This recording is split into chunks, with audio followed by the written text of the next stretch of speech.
Welcome back, you're watching Overdrive. Up next we have a motorcycle which is new to the 400cc menu in the Indian market. It looks like an absolute treat. But does this delicious looking Chinese order leave you hungry for more? Let's find out. Alright guys, so we're out here today with the SRK 400. This is one of the 4 motorcycles that QJ Motors, the Chinese manufacturer, launched in India just last November. Now this motorcycle retails for 3,59,000 rupees ex-showroom, and as you can tell by the looks of it, it's really mean and aggressive. But does it have the go to match the show? We're about to find out. It would be easy to mistake the SRK 400 as a lean and mean member of the green Japanese team. It's got that sleek, aggressive look all over, from the chunky front tire with its twin discs, down to the brawny hunched forward tank and midsection, through to the sculpted seat, back to the wide, flattish tail. The exposed trellis frame with the offset monoshock looks great. And the underbelly exhaust keeps the mass of the motorcycle visually very central. All neat and tidy there. What caught me by surprise though with this Chinese model was its level of fit and finish. Because from the paint to the quality of plastics, this bike feels solid and put together really well.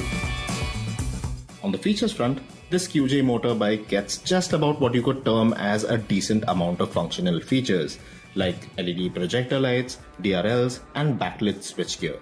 But what doesn't really match up to the modernity of it all is that rather simple looking LCD screen which reads out just basic information. No fancy Bluetooth connectivity or keyless functioning gimmickry here, but you do get dual channel ABS which is calibrated quite well.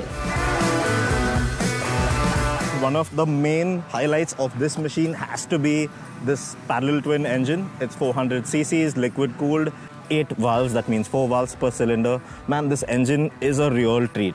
Now, it makes around 41 PS of maximum power and around 37 Nm of max torque. And although it's not the most powerful engine out there in the market, well, its way of functioning out in the city is just so tractable. You can pull away from around 40 kph in 6, that's top cog. And out on the highway, revving through the gears, banging through that gearbox, man, it's so smooth, refined, and it really wants to go for it. It's just so fun and enjoyable that you'll really have a blast with this machine.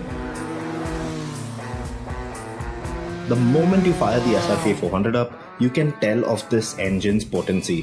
While the clutch is light and allows you to get off the line cleanly, when you open the throttle expecting enthusiasm, the SRK 400 does anything but disappoint.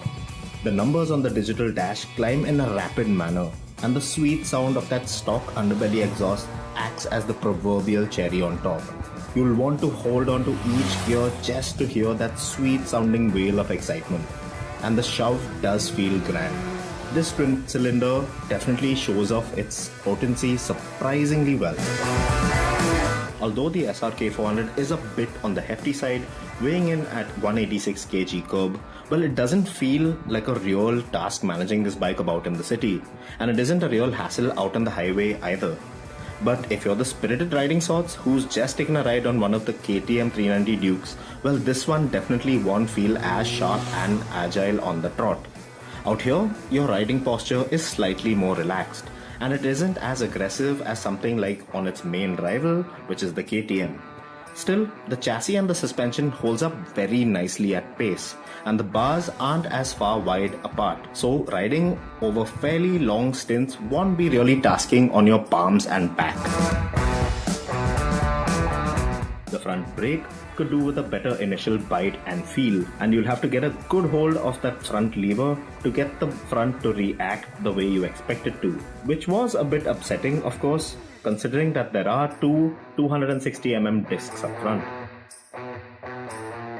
Alright, now to sum things up out here with the SRK 400, is this motorcycle worth the asking price of 3.59 lakh rupees ex-showroom?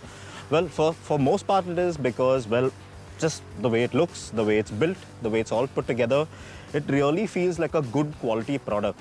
Not only does it look great, but it really has the go to show as well, because that engine, man, it's a real treat. Not only in the city, but out in the open highway, it's just so fun and entertaining. It might not be the most agile of machines out there, but man, you will have a real blast with this one. But the only downside is it does come with a couple of shortcomings because, yes, first and foremost, it is lacking a certain amount of features. The screen, not all that great. It is a bit simplistic for my liking, given its price tag. But more importantly, it is lacking the space behind you for your pillion and your luggage. With that, it's a wrap on this week's edition of Overdrive. But remember, you can stay in touch with the team through Facebook, Twitter, as well as YouTube. And you can follow our latest updates on Instagram. We'll see you next week. Until then, drive and ride safe.